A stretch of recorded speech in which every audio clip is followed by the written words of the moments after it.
Olá, bem-vindos a mais um Deep Dive. Hoje a gente vai analisar uns documentos de um processo aqui do Brasil, já na fase de cumprimento de sentença. É o caso número 080 1161-40 2024.8.19.0010, que corre lá em Bom Jesus do Itapuana, Rio de Janeiro. As partes são Evandro Lima de Almeida contra o Banco Santander. A nossa missão aqui, então, é tentar entender o que acontece quando tem uma ordem judicial para fazer algo, sabe? Tipo desbloquear cartões, e isso não é cumprido. Mesmo depois que o banco pagou umas multas iniciais. Vamos ver isso aí. Bom, tudo começa com uma sentença, né? Bem clara até.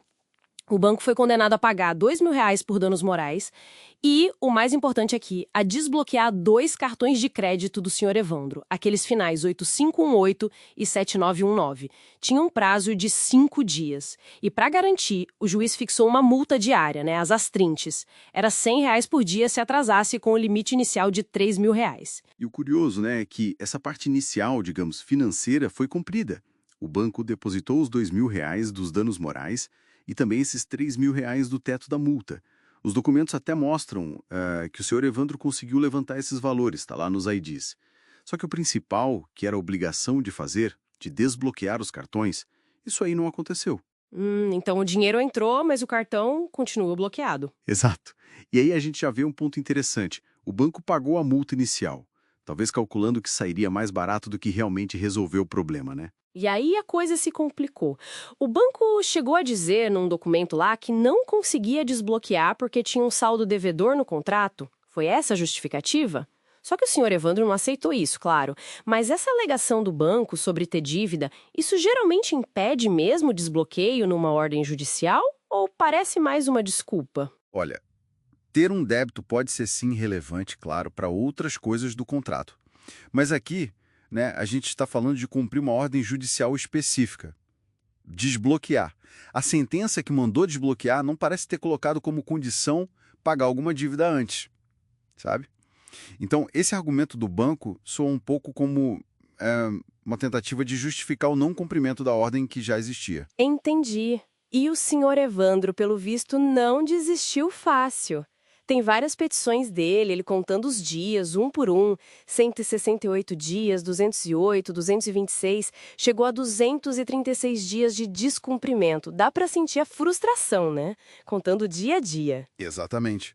E ele pediu para revisar o valor da multa. Argumentou que R$ 100 por dia para um banco não estava fazendo nem cócegas, né? Não estava funcionando para forçar o cumprimento. Chegou a pedir prova em vídeo, para mostrar se era impossível mesmo tecnicamente. Sim, e além disso, ele usou um recurso, os embargos de declaração.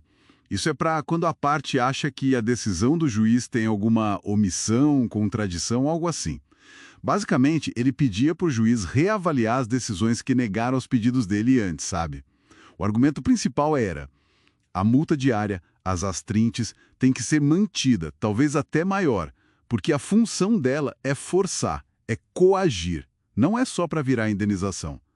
Ele até citou leis, o Código de Processo Civil e decisões de outros tribunais que dizem que a multa pode sim existir junto com uma indenização por perdas e danos.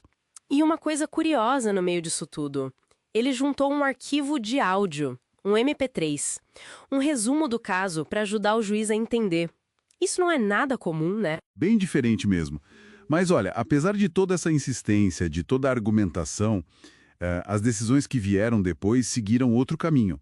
O pedido para aumentar a multa diária foi negado. E aí veio a decisão-chave. O tribunal decidiu converter a obrigação de pagar a multa que estava acumulando em perdas e danos. Converter em perdas e danos. O que isso significa na prática? Significa que o tribunal entendeu que aquele valor inicial que o banco já tinha pago, os R$ 3.000, já era suficiente para compensar o senhor Evandro pelo transtorno de não ter os cartões desbloqueados. Com isso, parou de contar a multa diária e, na prática, acabou a pressão para desbloquear por essa via do processo, entende? Ah, entendi. Então, mesmo não cumprindo a ordem de desbloquear, o tribunal considerou que os R$ 3.000 pagos lá no início já compensavam isso? Exatamente. Os embargos de declaração que ele apresentou também foram rejeitados. O juiz disse que não tinha omissão nem contradição e que esse recurso não serve para mudar o que já foi decidido sobre o mérito. E aí, o cumprimento de sentença foi extinto. Acabou ali. Nossa. Então, para resumir, a gente teve uma ordem judicial clara para o banco desbloquear os cartões. O banco não cumpriu por muito tempo, pagou as multas iniciais, ok, mas o problema real, os cartões bloqueados, parece que não foi resolvido por essa ação. A justiça achou que a compensação em dinheiro, aqueles R$ 3.000, já era suficiente e encerrou essa parte do processo. É isso. É basicamente isso. E nos deixa com uma pergunta importante, que vai além desse caso específico, né? Qual é a real força das astrentes dessa multa diária para obrigar alguém a fazer alguma coisa? Especialmente quando é uma empresa grande com muito dinheiro. Fica mais complicado ainda quando o próprio judiciário decide transformar essa multa, que deveria ser para forçar o cumprimento, numa simples compensação financeira, que, ok, é paga, mas pode não resolver o problema prático da pessoa, a necessidade dela. Fica essa reflexão, né, sobre os limites e a eficácia dos nossos mecanismos judiciais aqui no Brasil para garantir que uma ordem de fazer seja de fato cumprida na prática.